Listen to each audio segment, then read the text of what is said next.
तो कैकेयी कौन है? हर गांव में दो चार कैकेयी हैं।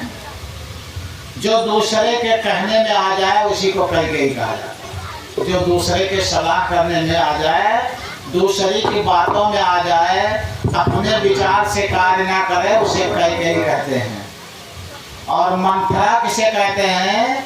जो दूसरे के मन को थड़ दे। अब मंथरा की हाल बताए।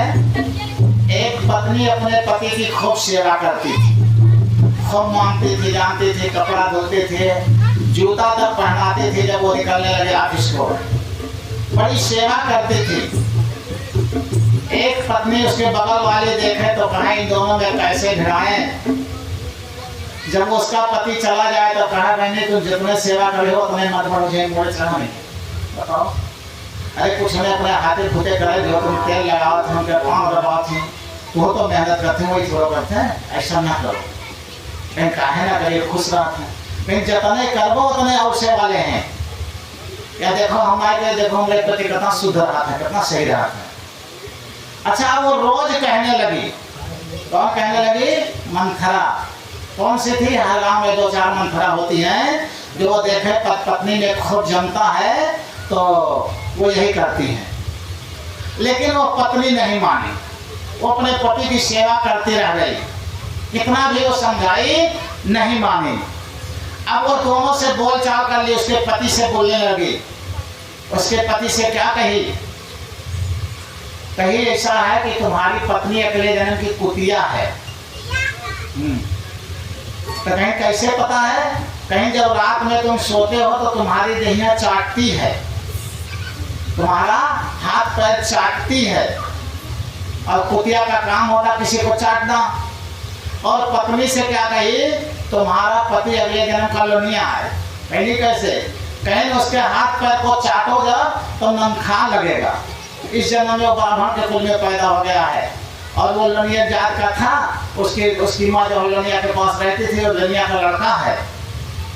ऐसे ही बन के हाँ, अब पति अंदाज रहा है कि अगर वो चाटेगी रात में हमें तो मैं जान जाऊंगा पक्का है कुतिया थी।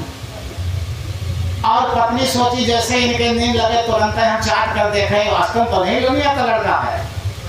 तो धीरे धीरे अंदाजते जब धकाई तो पति जान करके तुम सदी साध लिया, कुछ नहीं बोला। जब थोड़ी देर तक तुम सदी साधे रहा तो वो चाट करके देखी तो उठ करके दो झापड़ मारो, धरती कुतिया के धरती लोनिया के जय हुए। से उसका स्वाद आ जाए तुम्हारे अंदर, उसका टेस्ट आ जाए तो किसी दिन खोज करके उस नाम को खोजोगे।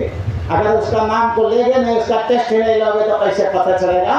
तो इसीलिए मैं क्या कहता हूँ कि अगर पति राक्षस भी है तब भी तुम भक्ति कर सकते हो, उसमें कोई दिक्कत नहीं है। हमारा शास्त्र कहता है, हमारा वेद कहता है, पति जान भी ना पाए तुम भक्ति कर सकती हो।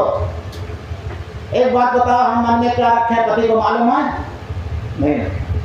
बस हम जो दुनिया का बवाल रखते हैं, हम अड़ोसी पड़ोसी का झंझट रखते हैं, हम चोरी बेईमानी रखते हैं, हम पाप दुष्कर्म रखते हैं, हम ईर्ष्या दोष रखते हैं, उसके जगह पर हम अपने सद्गुरु का नाम रखेंगे तो क्या बिगड़ जाएगा?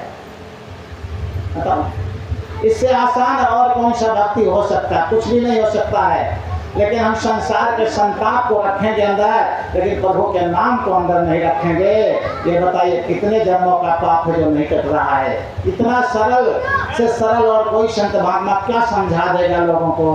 हनुमान जी ने खुद कहा कि कहा हनुमंत विपत